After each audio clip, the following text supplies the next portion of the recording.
Hey, what's up, everybody? This is Joey Galvez, and you guys are watching Geek Collective Presents. We're going to be bringing in a couple of creators to talk about their Kickstarters. First up, we have my buddy Rob Multari here, and we're going to be graced. And how's it going, Rob? How you doing? Good. Hopefully, we have Evan. He's supposed to be coming. Evan Carothers from Wolven Press. He's supposed to hang out with us today too. Hopefully, he'll jump in here as soon as he's available. But Rob, I wanted to talk to you a little bit about your work here. Please, first, Liz, this is one of our first interactions speaking to one another here. Tell me a little bit about yourself, man. What have you been doing? What do you? I need to know what you do in the comic book world. Right on. So yeah, I'm Rob Multari. I'm the creator and writer of Nightwolf and Snowpaw. I'm a self-published through my imprint, Lone Wolf Comics, and I've been doing this for about 5 years now. For the first couple of issues of Nightwolf, I was doing it pretty much all on my own funds. I had a Kickstarter back in 2016 that failed. But that didn't stop me, so I just started putting them out on my own. Yeah. And then about 2018, I was like, I'm going to give it a try again. So I started, figuring out what I did wrong and what I did right. In 2019, I launched a Kickstarter for my issue 3 and overfunded. And for those of you who don't know what Nightwolf is a story about a young man who finds out that he's born a werewolf, gets thrown into a supernatural war against demons, witches, vampires, other werewolves. And the spin-off series Snowpaw is about Nightwolf's mentor in her origin story in the 19th century Scotland, 200 years in the past. Oh, wow. That's awesome. That sounds like here we go. We got Evan in the house. That's awesome. Evan Carothers. Yo, Man. Evan from Wolven Press, man. We were just talking to Rob here. He gave us a quick little rundown of who he is and what he does and what his book's about. And it's perfect timing because now it's your turn. perfect. Yeah, Rob, I've heard your pitch multiple times from a couple different podcasts, so it's great to see you in person. Oh, right on. Oh, yeah. Nice to meet you as well. So let us know. First of all, let us know what Wolven Press is, and then tell us a little bit about Mixology Noir. Yeah, so Wolven Press is just basically branding around my own efforts to publish comics as an independent creator. I've done one series so far. I just had a trade with 6 issues collected for a sci-fi series called The Ignis Quadrant with a bunch of projects on the horizon. And Mixology Noir is a double feature comic book with 2 standalone stories, 31 pages each, printed back to back with 2 covers that are horror stories inspired by classic craft cocktails. I was told by somebody that one of the names is are those both names for cocktails? Correct. For the titles, the actual titles. Yeah. So tell us a little bit of a log line between the 2 stories. Yeah, so the 2 stories, one of them is called Sazerac, which appropriately I had to make myself one of before this competition. That's what's up. Yeah, for context, I'm a long time bartender and craft cocktail aficionado, so this has been a long time coming. But Sazerac is a story about a guy who has a fight with his wife and leaves his house on bad terms and heads out into the world upset and kind of cursing her name to the gods, and the gods hear him. And he finds his way into a bar that he'd never seen before in his neighborhood that is filled with ancient, long dead gods who have collected and have nefarious intent for his emotions and his drinking. So kind of takes him on a little journey that he does not enjoy, but that's where the story comes. So the moral of the story is never curse your wife in the middle of the street. Yeah, right. Deal with your problems at home. There you go. Keep it in the bedroom, man. Yeah. Rob, tell me a little bit. So you told me a little bit about the synapses. Tell me a little bit about this project, though.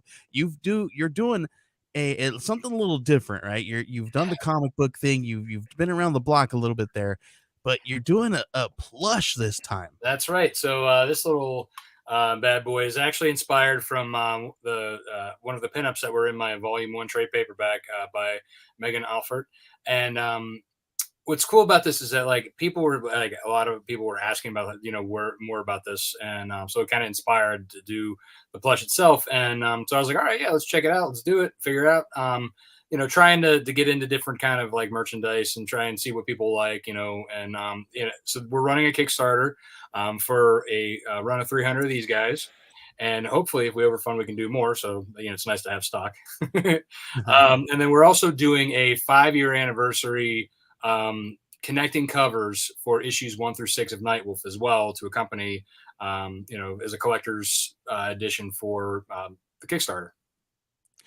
So that's awesome, man. But a plush, that's got to be a difficult thing to sell, because comics comes easy to me to sell. That's not, sell some stories and stuff like that.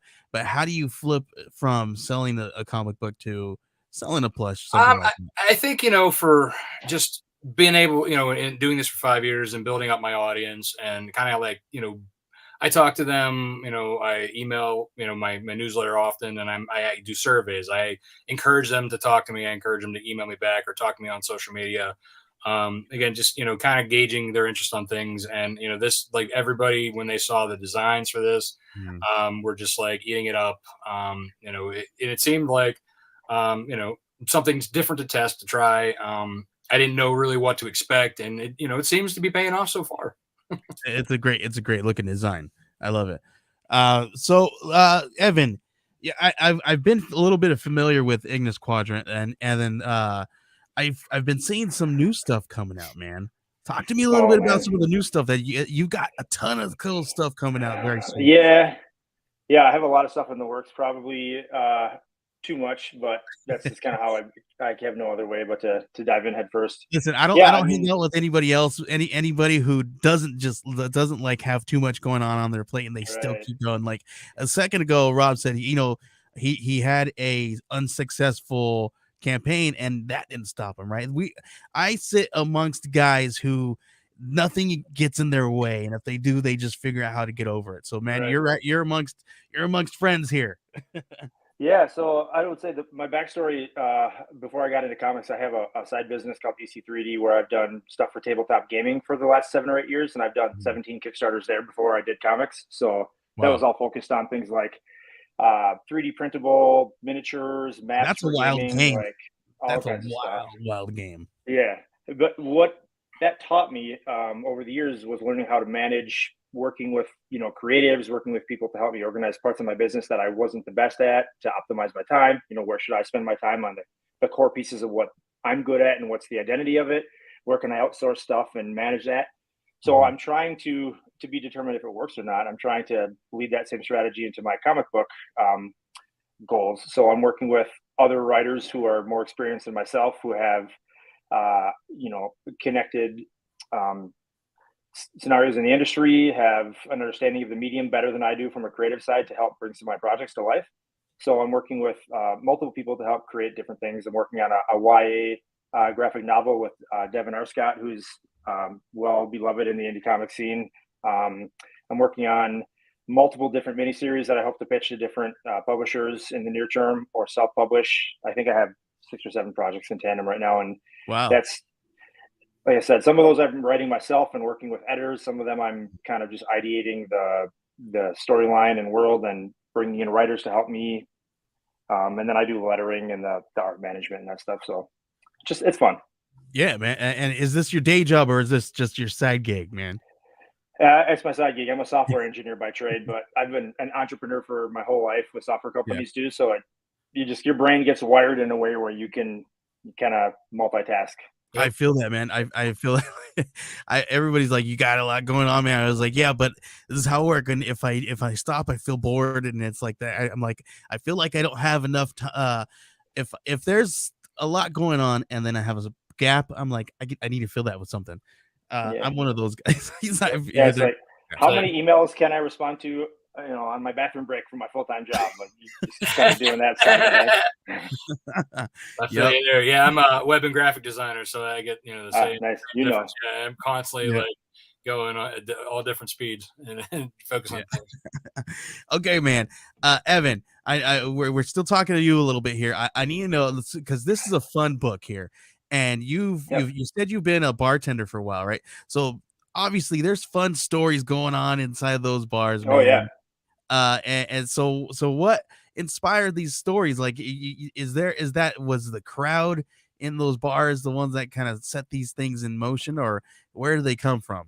Oh, it's many different things. I mean, I have a love of interesting craft cocktails, and both of these stories in this first book, Mixology Noir 1, are inspired by fun little bars in the neighborhood I live in St. Paul, Minnesota. One's a Russian vodka bar, and one's kind of an old school supper club that has really old history. So the Sazerac, in particular, an old bartender there I think he retired over COVID. He was like 85 and still loved to work. Told me a legit story about jazz musicians teaching this recipe to him when they were coming down the Mississippi to Louisiana in like 1950. And Wow. I was like, wow, like the history here is insane. So it's just always piqued my interest in understanding the origin of these things, but also every cocktail has a feel, a mood, an ambiance, subtlety to it that inspires, a feeling and a story in me. So it's just kind of been building over the years. I love how like like we as humans, we love to like just create this, like we are natural storytellers, right? We create the story, we create this feeling, this atmosphere around every single atmosphere in our lives, right? So why not, why not create something that you love? Create a book about your craft cocktails, create a plush, because it's something you love. So let's take a look at the Kickstarters here really quick. I want to look at let's see, I'm by myself. We don't have this is not my regular show, so I don't have my producer with me, guys. So I have to click the buttons all myself. I don't have it ready set up. Yeah. So, While you're pulling that up, Joey, I want to say to Yeah. Rob, as someone who's fulfilled multiple physical Kickstarters myself in my garage with pallets full of stuff, it's a bold decision if you're doing it yourself, but it's worth it. It's fun. Oh yeah, no doubt. Yeah. I just invested in a storage locker. One of those, climate controlled, because my back here behind me was starting to be like pile of boxes. I almost had like a Game of Thrones style. Like, I've been there when you're licking cardboard cuts on your fingers after 10 hours of fulfilling packages and stuff. Yeah. Oh man, yeah. I think I've stepped in it here a little bit, guys, because with the business that I'm trying to create here, we're trying to create this like one-stop shop for like comic book creators to like do everything from graphic design to distribution to running the campaign and managing everything, right? And I'm just like, I don't know, I should probably like wait on that other stuff till we get some people that I could pay to do that, because doing it by myself or making my wife do it.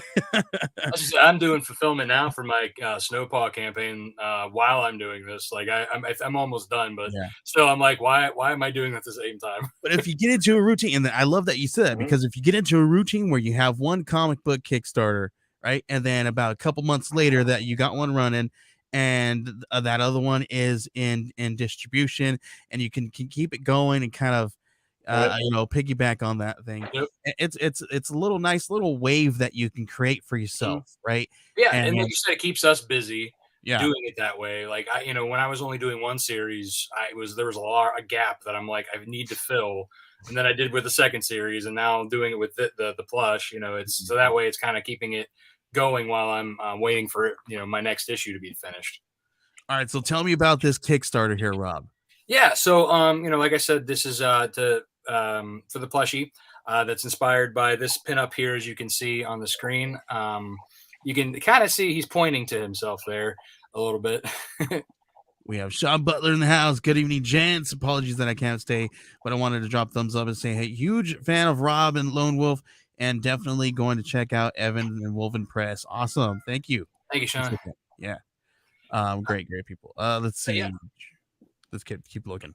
Yeah, so like I said, it's inspired by the pinup there, and I wanted to make it so it was like, I didn't want to do like just one of those like chintzy, like homemade looking, feeling things. I wanted actual like detail. I wanted to make the detail from the actual pinup, put it into this little dude, and I mean, I was very impressed by the Skeleton Cruise. Yeah, and it does. It looks really great. If you can see that, let's see if I can zoom in on there. Yeah, it's high quality. Yeah, that looks great. That looks really cool. Yeah, I mean, like you like even just like looking at it through the picture versus like in person, like those threads count, like the detail, the stitching. I mean, it's amazing. Like what awesome. Like all this thing on this. Yeah, it looks like it's all embroidered for the most part. Yeah, exactly. It's all the nose is embroidered, the tongue's embroidered, the eyebrows, like all the like the stitching around is all embroidery. I mean, Yeah, the that's awesome. patch, yeah, it's got so much detail. Like I said, you can't really get the gist of it even like through the camera, but like it's so detailed. I was so very I didn't even take like a lot of like back and forth with them. It was like they just came out and were like, oh, here it is. I'm like, that's awesome. Yeah, it looks great. And the quality, just looking at these pictures, like here's when you showed it to me, I was like, oh my gosh, that looked great. And I think I was like, hey, I might need to pick your brain and Yeah, right. and talk to you a little bit because I got tons of clients and I'm like, hey, this is a great idea right here. I can Yeah, come I mean, it's like I said, it's something too that like having other things besides comics, I think bringing it into Mhm. the world, helps as well because then you can bring more of an audience in. I Yeah. think, especially with kids, like my daughter is the one who's in the picture there, that you Yeah. just scroll past, and Mhm. she loves it. I mean, like she was playing with it, and when I had to take my prototype back, she was very sad. But, but like I'll have to get her one when everything's said and done. But Yeah. it's just a great way to like open up to a new audience as well because not everybody's a comic Right. book reader, so but there are plushie collectors out there, Mhm. or toy Oh collectors yeah. in general, Yeah, so. when I was looking through your campaign, and then I was like, it piqued my interest, so I started looking at other plushie campaigns on Kickstarter, Mhm. and there's a big community there, and people like to do different colorways and all these different things, and then you get into like figures and stuff like that, and they do the Yep. same thing. Like it's a big thing, and Yeah. if you can do it right, man, if you can break into this playground here, it's actually a fun little playground to get into. Yeah, and So if this does really well, I actually have a Halloween board book plan for kids, oh, cool. that Oh, it's a good idea. will accompany it. And I'm actually Very cool. Megan who did the original pinup. I'm working with her to do the board book. So I think it would be a Yeah. great thing if this really does go well, and that's another reason why I would like it to have more than 300 uh, produced because in that way they can kind of go Mhm. along and go into cons. I mean, I see that's another thing too. Like Oh, dude, yeah. like kids come to my booth all the time. They like play with my stickers and stuff. And I'm like, well, Mhm. I'm like, I don't really have because mine's like, kind of Yeah. like teen plus. So like, but I figured this would be something nice too for the kids to have when they're going Right. with their parents. Yeah. Yeah. And that's one of those things too. You're like, oh yeah, I want to take you to this table, but there's really nothing for you to look at. Don't look in that direction because that one's a Yeah, little don't touch these pricey. books. I'm going to look through them. You bring But up a pretty interesting topic on that, related to trying to kind of get out of the core comics market because Mhm. coming from not a comics industry but a very adjacent nerd industry and recently going to some cons with my own books, Yeah. you go into a con as a comic creator, you're like a comic con, and you walk in and you're like, oh, comics are 5% of this, Yeah, right? And there's a lot of right, money to be spent, exactly. but Yeah. people are interested in Yeah. all the corollaries, and not too And many creators in comics are yeah. thinking like that. And people want the tchotchkes, right? People Oh want yeah, the things that people they can. love the tchotchkes. That's what it is. It's all about the tchotchkes, the little figures, the random Yeah. things, the Yeah, I stickers. have a couple of the enamel pins. Like, so this is from my Yeah, last snowball one. People love these things. Yeah, the enamel pins yeah. and the buttons. I have these as add-ons. I have these Lego figures that are custom designed. People eat those up. They'll Oh Oh, yeah, that's they really love these cool. things, man. yeah, you'll see people just come to your table just for that. And it's insane how how cool it is. I Yeah, think very I cool. uh, I think I learned a mastercraft or a master class in the last con I was at. The booth next to me was a woman who had basically just shot glasses, but she Uh-huh. custom designed little anime scenes of where like the panty shots, which is very Yeah. Oh, popular. nice. Uh-huh. And the way she interacted with, I mean, people just flocked to that. I'm like, okay, there's some marketing and Yeah. strategy here. And You appeal to it's smart. anyone in the con that can see you from 60 feet Right, away. and that's Yeah, smart for you to do, Evan. With this book yeah, here at a con, get some really cool custom made shot glasses, and then you could here's a cool idea too. You could do penny shots with the people walking by and give them free stickers, free books, free yeah. stuff, and But I could then see I can see a plush display up at a con bringing in a crowd that comes in and they have no idea that they're going to buy a comic book, but after a yeah. 2 minute conversation later, they're now reading a comic book. Mm-hmm. Yeah. Yeah, yeah. I think it's smart, especially if you have like this. You have some really great looking characters. That this is a little creepy. You probably don't want your kids around this one, right? But you get them into the world, right? With with the board book, and pieces of your lore within that, and kind of change it a little bit for 'em. Yeah, Hey, exactly. It's kind of love like it. the Muppet Babies version, if you will. Like Yeah. so Yeah. you have the regular Muppets, and then you have the baby version. So that's kind of like Cool. where I was going with it. Figuring it's something that then they can get recognized the characters, and as they get older, then once they Yeah. get to be the appropriate age, they can then get into the comics, or they could take their parents' comics. Yeah. All right. So So let's talk about the price points here. Right on. Tell me a little bit what we're gonna get for, and this is all the comic book stuff. Yeah, so that's all Stuff. like the previews of the comics from issues 1 through 6. You can see, basically that the covers aren't just the only pretty things. The inside as well is, has got gorgeous art. That's great. Carlos Herrera and Gat Melvin, they do an amazing job. And then I do the lettering for the books as well. That's the graphic designer in me. But yeah, so for the price points, you can get in just if you're not like looking for like to spend a lot. I do have digital copies available that you can kind of get your hands wet with. Basically there's the digital deluxe of the issue 1, or you can do a digital catch up. You could also do. I just added an intro to my Lone Wolf comics. So you can get the first issue of Nightwolf and the first issue of Snowpaw just to kind of like, sample the series. And if you like it, you could always come back for another Kickstarter. Or you can even, add it and get back or kid another time. But yeah, so that we have the $5, digital deluxe with the $23 catch up, because that's volume 1, which is issues 1 through 4, and then 5 and 6. Cool. And then, as I was saying, the sampler for $25, you can get the both the digital copies and the physical copies of the issue 1s. You can get all of the digital copies, including the two Snowpaw 1 and 2 for $29, and then we get to the plushie for $45. And this is all free shipping within the U.S. So that's the price you're paying if you're in the domestic United States for this 12-inch plush. And I gotta tell you, this is a great price point. That's cheap.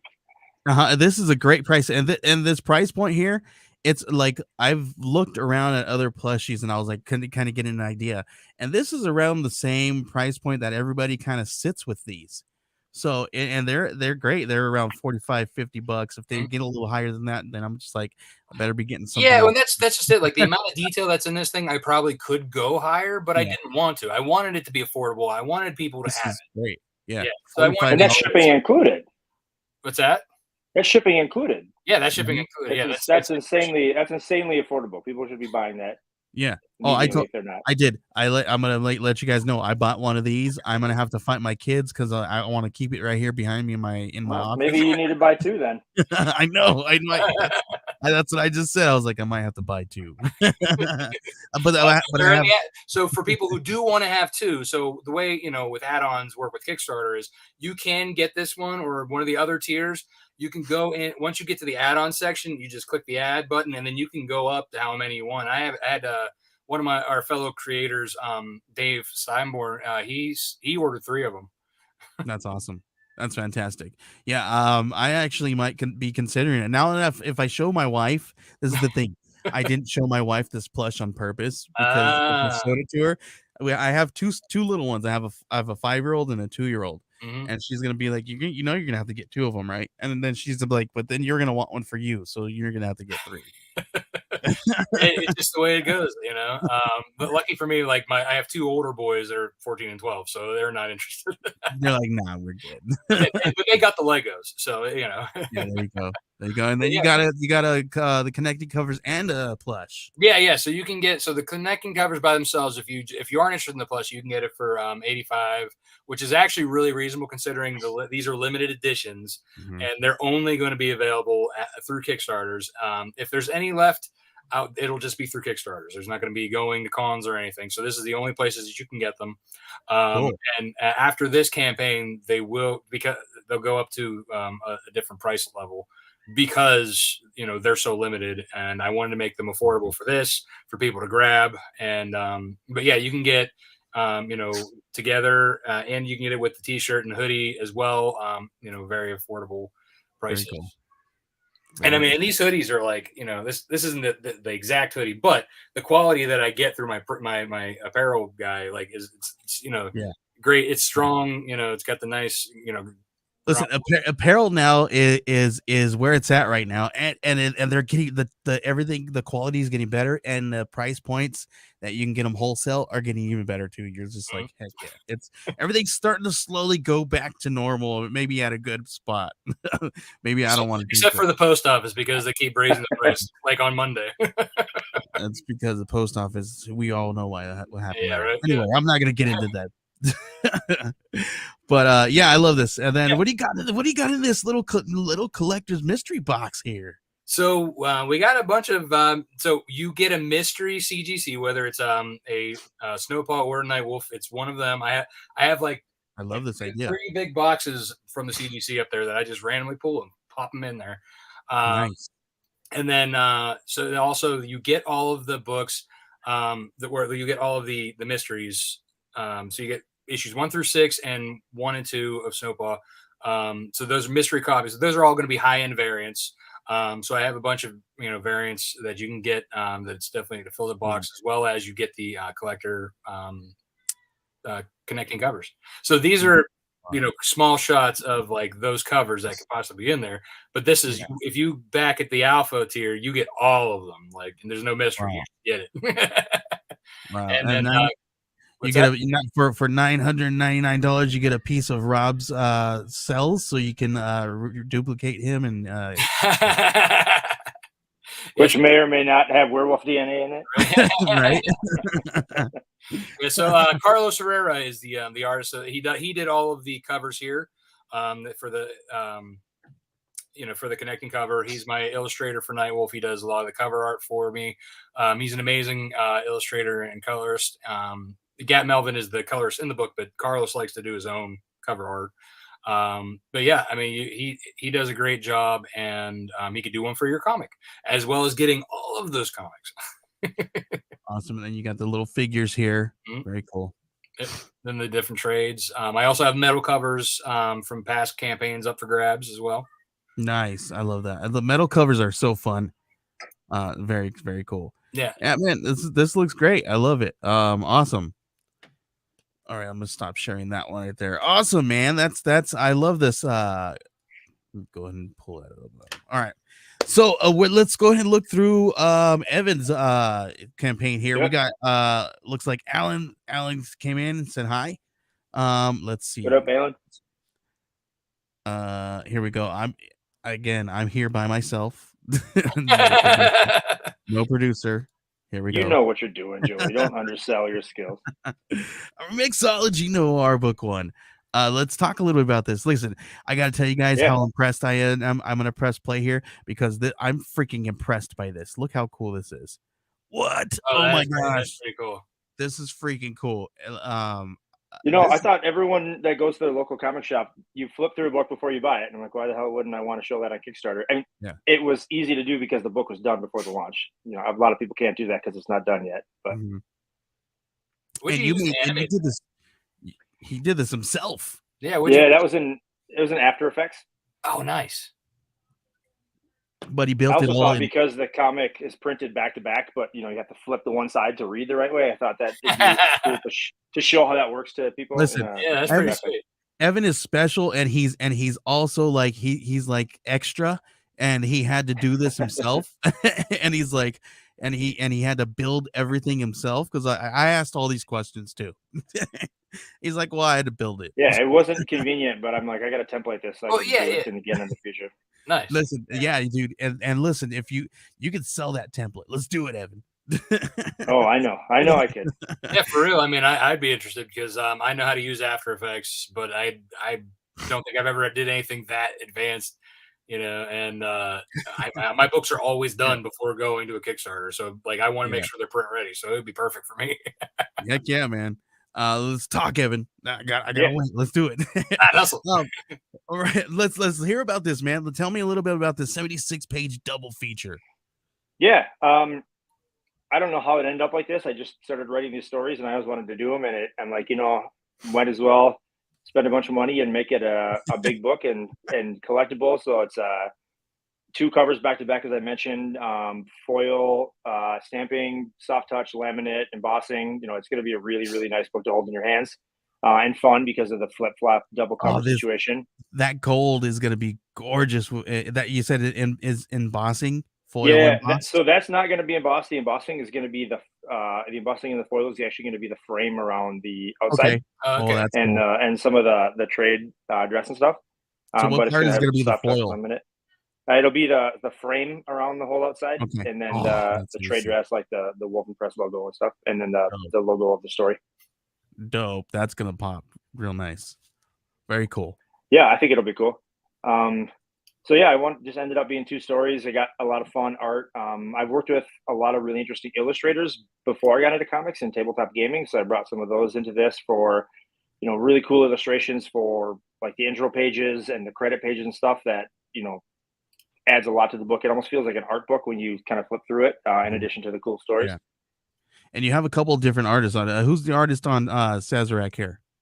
Sazerac is drawn by a guy by the name of Vlad Vav.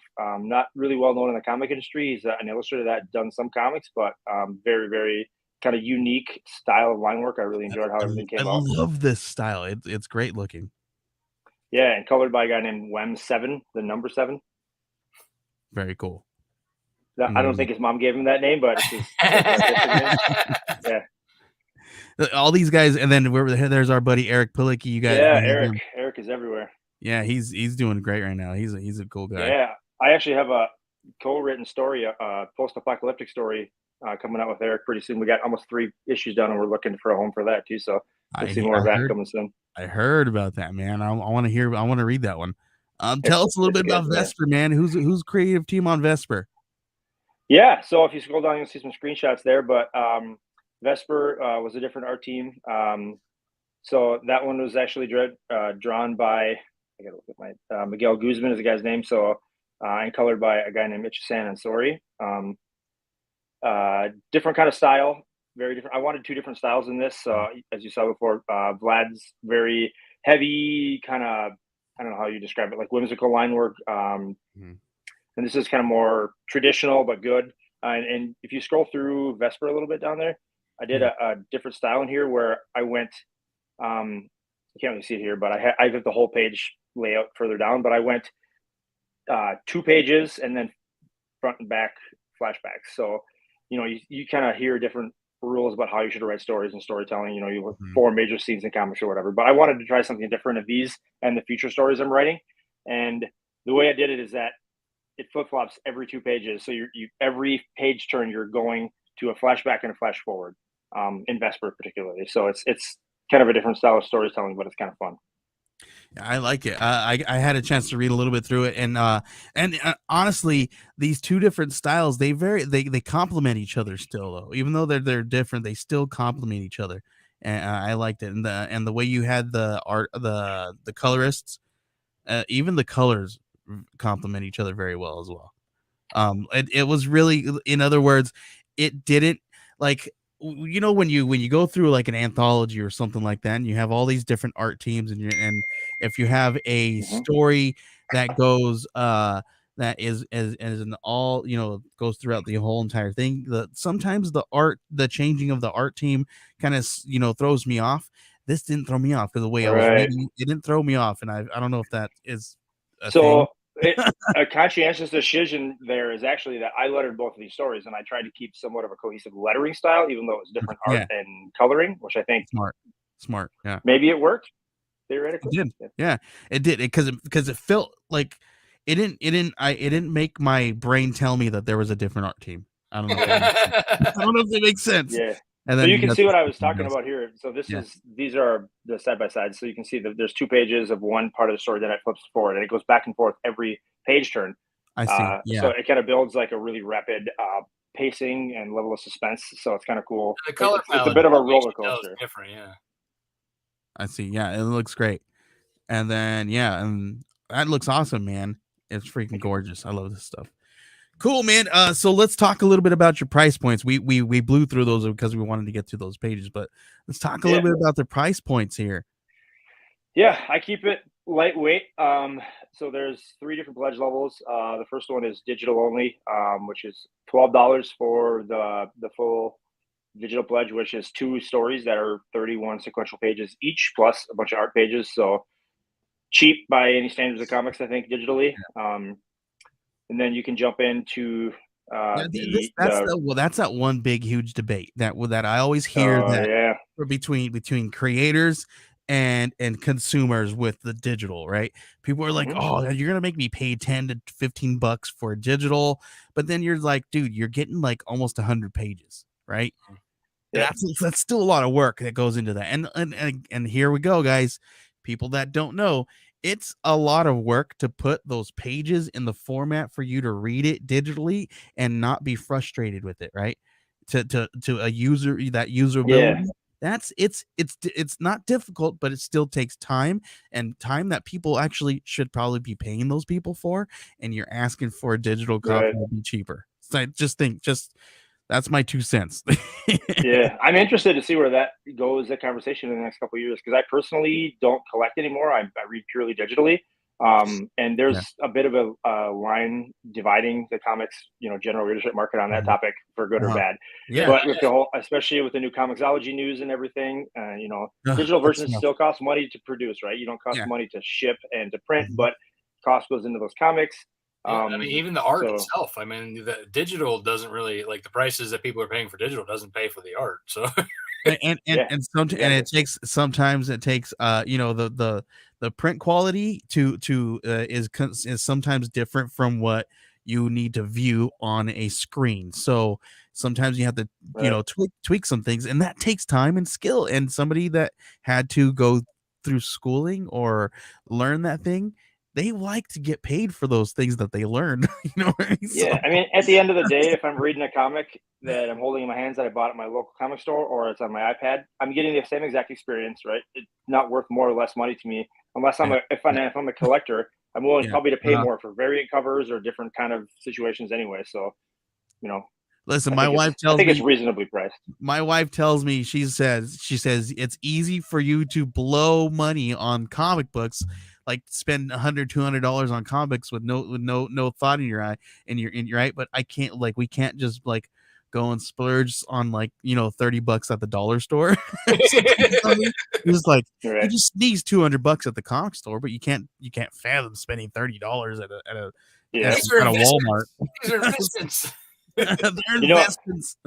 Every time I get a chance to talk to somebody too about reading digitally versus physically and explain the reasons why it's helped me, everyone buys into it. I've been times where I started a book and then I went on a work trip, and then I'm able to pull it up on my computer and catch up on the exact page I was on. I didn't have to have the book in hand or I'm on vacation and I can read it on the beach and it remembers where I'm at.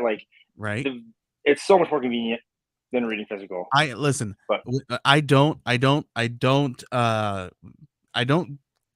collect these things. I don't read them. I collect them, put them on my wall, and then I read the digital copy. That's how I've always done it. And I've always been that guy. I've always been the guy who buys the physical and the digital so that I can read it, because I don't want my grubby hands all over my pristine comics. And especially this one here, because you guys, it's off camera, but this is a really cool metal cover. It's a glow in the dark metal cover, and I'm never gonna crack that thing open. It came in the mail, and it never came out. you're one of 4 unique personas of comic buyers, the people that read digital, the people that buy physical, read digital, people that collect and will never touch their books, the ones that have to hold it in their hands or they won't read it. It's interesting to try to market a book for all these different types of readerships. Tell me about it, man. This is what I do all day. I try to freaking how the heck do I freaking sell this stuff? Well, and that's just it. As long as you have an option for everybody, then they're happy. Right. For me, I prefer to. I'm the physical reader, but going on a trip though, if I have a digital copy on my phone, I'm gonna read it on a trip. But here at home, if I'm gonna relax, I'm gonna have it, because that's I'm old school like that, because that's how I grew up reading them. So, it's just for me, I'm the same way. Yeah. And it just, but not everybody is that way, or not everybody can afford it. So, if you can't afford one of the, higher price tiers, that's why you have the affordable tiers, you have the price points for everybody. And that's just it. That's why, with my campaigns, I have a ton of tiers, because I'm trying to cater to every possible scenario, because I want people to read. I want people, to enjoy them. For me, I want to make it so that they can enjoy them. Listen, you want me to print it on like a piece of ham for you? I'll try to figure out how to do that. Yeah. And you know what bummed me out? I feel like we're getting a little off tangent here, but I don't mind. It's a fun conversation. But you know what really bummed me out the most about the whole Comixology recent news, and if that ever fails, is that as somebody who reads digital comics and has been selling them for a while too, the people that are going to suffer if digital comics as kind of a a general offering fails are going to be international backers, right? Like people that can't afford to get comic shipped to their country because it's $25 for a floppy. Like their only access is the digital books through Comixology or other means. So it's important to keep these affordable and available to international readers. Yeah, I mean, I've heard them say that like they don't want to pay more for shipping than the book. Which is always the case. It is always the case. and listen, and I recently spoke to somebody overseas, and in different places, it's really hard to like. I was like, okay, so how do we like? Can we partner with you and like maybe have you print them there locally and then ship out from there? And they're like, yeah, that would be great, but it's not. It's like the better. It's like better, best, or whatever the heck, or whatever, right? It's just slightly better if you do it, but it's not the. So like, you would think that it would be the best option, but it's not. So that's something that tabletop gaming has figured out. Like if you had a card game, as an example, you can do a Kickstarter and work with companies that have printing facilities in Singapore, Europe, United States, Mexico, and offer cheap, affordable drop shipping, customs free in all those locations. But nobody's really done that yet for comics. But you can do that for tabletop gaming supplements, card games, all that kind of stuff. You could do it with cards, like trading cards, but not comics. I think part of the problem with that too is that like with Kickstarters for comics, if you're doing like the tchotchkes, like for me, like I end up doing like prints and trading cards and stickers. You know what I mean? Like the bookmarks, like, and a lot of those are from different vendors because you try and find the best price points. You know what I mean? Yep. And, so everything comes here. And then I put them together and I send them out. Well, that's a lot more. It's like more steps to send to somebody else. Yeah. Because then everything has to come there, and then you got to pay more to ship to. You know what I mean? It's kind of. We just need just give me the book at the cheapest possible tier. Give me the book, cheapest shipping, cheapest printing. Get it. Let's talk about that here. That's a perfect segue because here we go. The price points. Because I help people with their Kickstarters and I do this kind of stuff, right? So my price point is always kind of thinking. So you go from $12 digital and then boom to $20 retail and a $45 collector. There's really no in between there, and between the the digital and then you go straight to $20. It's still affordable. But so that sometimes that kind of strays people away when you don't have those smaller numbers in there. Even though they're still going to spend that $20, they want to just see it's weird with marketing. They just want to see there's something a little bit lesser. Yeah, I mean, I'm a student of economic psychology for all my own you get it a little bit, right? And, well, yeah. So right, it's one devil or the other, right? Like, of course, I could have any intermediary options, and eventually, when I get a larger back catalog, I'm anticipating doing more different types of things like that. But in the short term, I'm fortunate that my goal is to make these books and be able to kind of focus on just fulfilling them and moving on to the next one. So, after doing, I said 17 Kickstarters plus multiple other time crowdfunding, a non-Kickstarter crowdfunding before this, I know what it takes to fulfill Kickstarters, right? So I understand I may lose some backers that might not bite at the exact pledge categories I have or levels, but the ease of the logistics for fulfillment is worth it to me at the end of the day, because I can sit down with 3 specific levels of fulfillment. I have so many systems in place that I know how to do to get the shipping and everything figured out, print the labels, line everything up logistically, and do it. That I think there's value for a new backer to look at the campaign. I mean, you have your diehard comic backers and Kickstarter that expect variant covers. They know how to read all the different pledge levels. They like all that. And that's, I'm never taking anything away from that. That's a huge part of Kickstarter. And many creators make their business on that. And it's wonderful. I'm not a comics guy. I'm new to comics. So I'm like, you know what? I want this to just be easy at a glance. And I want my life at the end of this, because I'm already working on 5 more books. I want to be able to look at 3 different fulfillment levels and be able to fulfill with somewhat of my sanity intact. And that's smart, because one of the biggest things that you can fall into with Kickstarter is a major problem is having too much and then having too much to send out, and you're like, oh my gosh, and you're like, I have 30 different categories that I need to send out, but I didn't like you think you would be making a lot of money from those 30 different categories, but the maybe the profit's a little bit smaller, or the amount of money that is spent on sending those different categories out is far greater. About the time too. I mean, time, everything. Like, it takes me a couple weeks to do, fulfillment between my family stuff, my job, doing this. And my previous Kickstarters I did that were the Egg Squadron ones, for all 6 of those issues, I had the retail cover, and then I did one limited cover that was mostly trade dress free, foil printed, like beautiful wraparound, like as far limited as you could possibly go, and nothing in between. So the backers had the choice of retail or limited. And I think I'm sure many people saw that and that were collectors, and they were like, I can't buy my 5 different variants I want. This isn't for me. But it still, many people did buy the highly limited version, and it made it easy for me. And I think that's a strategy that I think I'm going to try to continue with. I'm introducing more variants in some of my future projects, but I don't envy the stress involved in having to do that. And I'm sure Rob is like, shit, I know what he's talking about. I know what you're talking about too, because I build campaigns for a living, man. In my living room, I have 2 tables in an L shape set up with an assembly line of cover. I know. I like right or wrong. That's my thesis. Remember at the beginning when I told you guys I may have stepped in it? Like, this is it, man. This is me stepping in it. But no, tell me a little bit about the collector tier here. That's still, listen, this collector tier is still affordable. I am buying Rob's plushie at this tier. So this is still pretty affordable.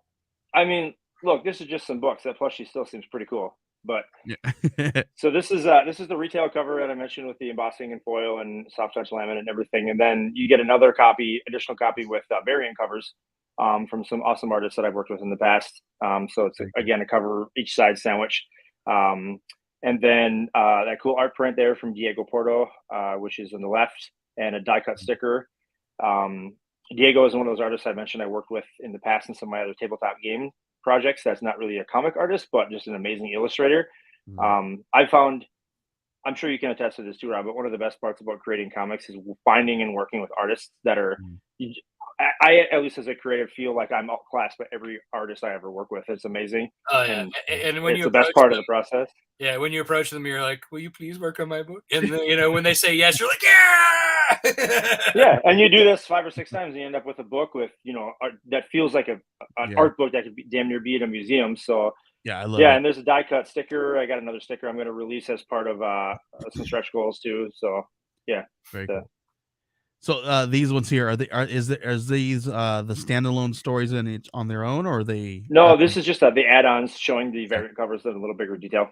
Cool. And then the one add-on is my collected trade volume from the Egg Squadron. So that's 160 plus pages. It's 6 issues collected into the big sci-fi story. If you're into Firefly, Cowboy Bebop, Star Wars, all that kind of stuff. It's good, dude. Listen, I think I have this in my Dropbox somewhere. I think you and I, one point, like back in the day when I was doing podcasting, we were talking about doing an interview, and now here we are. Here we are. It's a small world at the end of the day, isn't it? Right. And I still love this art, man. This artwork's awesome. Dude, listen, I know these are some high there. Listen, I say high, but they're not high tiers. They're, there's just a handful of tiers here, just a small amount. What is it? 1, 2, 3, 4 tiers, and then add-ons. Like, that's easy. And it's every single tier, even the top one here you got at $45 is still affordable. And you don't have an all-in tier, right? Where it's like at like the crazy amounts. Nope. No. I'm sure actual marketers would tell me that was a mistake, right? I'm like, well, people can just add the add-ons, whatever. But I could have just put it all together in one bigger tier. But as a person who's backed like 300 Kickstarters myself, I appreciate when I can just have clarity of like easy pledges, get in there, add the add-ons if I want. So I think it is what it is. I don't. I with marketing it, I don't like to say anything is a mistake, right? Because then when you make you never know, and then you like one thing that was a mistake last year is not a mistake this year, right? It's weird. Right. It's weird. But like Yeah. I think it fits with some people with like Rob. You got so much and you want to offer it, and then you're just like, just get rid of it. just throw it all in there. Just throw the kitchen sink in. I'm down with that too, because I've got a couple guys that are like, man, let's just throw the kitchen sink. I was like, all right, let's do it. So and then this guys like you just like straightforward, sell the books and get in and get out. Like I love it too. Well, and I don't have quite the depth of a back catalog that Rob has either. I'm sure if we had this conversation in 2 years, I'm going to be like, here's your 75 options of all the things I've made that I have accumulated inventory that I want to sell. Well, and that's just it. If once you have stock, it's like, okay, well, now I have all this stuff that's taking up room, and I need to get rid of it. It's like you're to the point where you're creating a Kickstarter just to get rid of stock. I mean, and that's kind of like that helps with this plushie, for me, like in the case that like I have so much stuff that I can go with it, and that's just like it is, you're trying to like, I'm imagining packing those boxes. You're like, I can put this sticker under this arm, and like logistically trying to make it all work.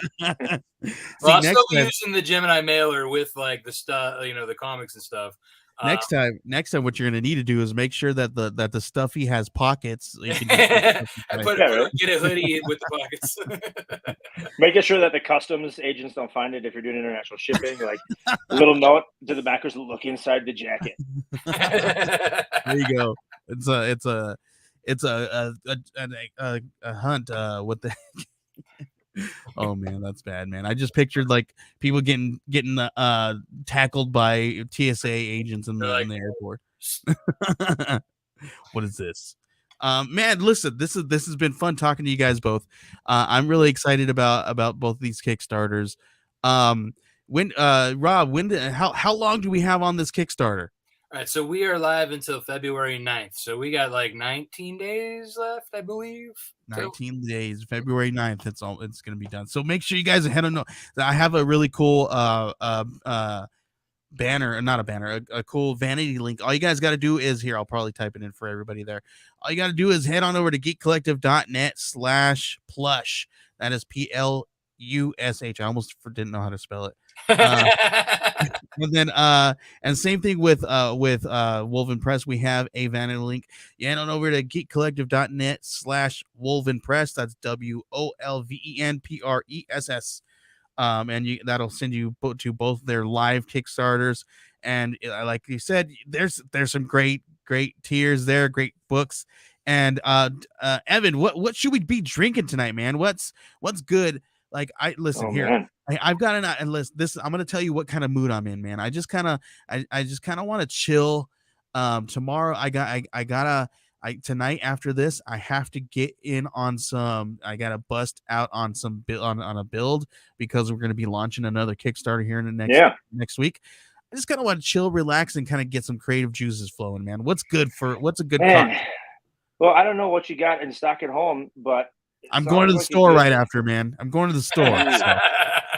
Sounds like a nice kind of medium bodied bourbon with a little ice might just be something that you need there. My whole thing I've said in the past on other podcasts is that my strategy is the Hemingway strategy, where he says write drunk and edit sober. And literally right before this podcast, I was just cruising the internet and Google was like, oh, quotes misattributed to Hemingway, and that was one of them. So now my whole identity in writing is shattered, so I got to figure out the new identity for writing. That's awesome. But yeah, I'd recommend a good bourbon, probably like maybe a Four Roses single barrel or something relatively affordable. Put a little bit of ice in there to let it breathe a little bit, and just sip it as you work. There you go. I might do that tonight. We'll see how it goes. We'll see how the night goes. So thanks a lot, man. And then Rob, before we go, I'm gonna have you guys do all your stuff, but Evan, please let everybody know where they can find you and all that good stuff, please. So social media is Wolven_press. I have to double check this because I screwed up Instagram and Twitter. Yeah, Wolven_press on Twitter and Instagram, and then it's just Wolven Press on Facebook, or Wolven WOLVEN.press is my website. And Rob, please let everybody know where they can find you. Yeah, so you can find my website, lonewolfcomics.com. You can find Lone Wolf Comics on Facebook, Twitter, Instagram at Lone Wolf Comics. You can find me at Rob Multari on the same. And go out there and check out these Kickstarters. I already backed Evans while we were here. Awesome. Appreciate it. And I backed both of these books. I want these books in my hands. I wanted that plushie in my hands. So I made sure that I backed these books as well. And thank you guys. And just to let everybody guys know, I am working closely with both of these campaigns. So if there's podcasters out there who want to speak with any of these guys, please let me know. We'll get you guys on there. We'll get you guys in connections. Please make sure you guys are heading over to Kickstarter and backing these books. Check it out. Great stuff. Again, guys, thank you for hanging out with me right here on the Geek Collective Presents, and we'll see you guys next time. I want you guys to hang out. We'll talk here after the show here. Yeah, for sure. And then, but we're gonna let everybody else go, and then we'll see them next time. We got some more stuff coming up. We got Pocus Hocus be dropping next week. Maybe we'll bring them out next Saturday. And talk to them a little bit about their Kickstarter. You guys are going to be on Kevin Joseph's show. When is it? Is it on next week as well? Is it 27th, I want to say. 27th? You guys, so the 27th, make sure you guys are watching that. That's this Friday, I believe, already. Yep. So this Friday, both Evan and Rob will be on Kevin Joseph's show. That's Explain Yourself. I'll drop links and all that good stuff all over the place too. They're gonna be on with the guys from Pocus Hocus. It's gonna be a Geek Collective fun time. So we'll see you guys next time. Bye. Peace out.